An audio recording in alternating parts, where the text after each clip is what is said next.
દબાણ હટાવો ઝુંબેશ શરૂ થઈ છે। ગેરકાયદેસર બાંધકામ પર તંત્રનું બુલડોઝર ફરી વળ્યું। હાપામાં ગેરકાયદેસર કમર્શિયલ બાંધકામ તોડી પાડવામાં આવ્યું। અંદાજે 1,20,000 ચોરસ મીટર જમીન ખુલ્લી કરવામાં આવી છે। ગરીબો માટે આવાસ બનાવવાની જગ્યામાં દબાણ કરવામાં આવ્યું હતું। 16 જેટલા આસામીએ ગેરકાયદેસર કમર્શિયલ બાંધકામ કર્યું હતું, જેના પર તંત્રએ આ કાર્યવાહી કરી। જામનગર મહાનગરપાલિકાના હાપા વિસ્તારમાં ઇસ્કોન મંદિર પાસે રેવન્યુ સર્વે નંબર 382 પૈકીની જગ્યામાં જે શહેરી ગરીબોના આવાસ માટેની જગ્યા ફાળવણી કરવામાં આવેલી છે, એવા 1,20,000 ચોરસ ફૂટની જગ્યા ઉપર 16 જેટલા આસામીઓ દ્વારા દબાણ કરવામાં આવેલું છે।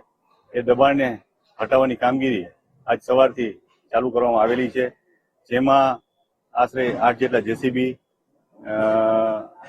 ફાયરની ટીમ, એસ્ટેટની ટીમ, પીજીવીસીએલ અને પોલીસ બંદોબસ્ત સાથે હાલે આ કામગીરી ચાલુ છે। કારણ કે આ જગ્યા જે છે કોર્પોરેશનની માલિકીની છે અને કોર્પોરેશન પાસે એના આધાર પુરાવાઓ છે, તેમ છતાં નોટિસ આપી અને 7 દિવસની નોટિસ આપી આધાર પુરાવા રજૂ કરવા જણાવેલું હતું અને ત્યાર પછી કોઈ માલિકીના આધાર પુરાવા રજૂ ન થતા આ ડિમોલેશનની કામગીરી હાથ ઉપર લેવામાં આવેલી છે।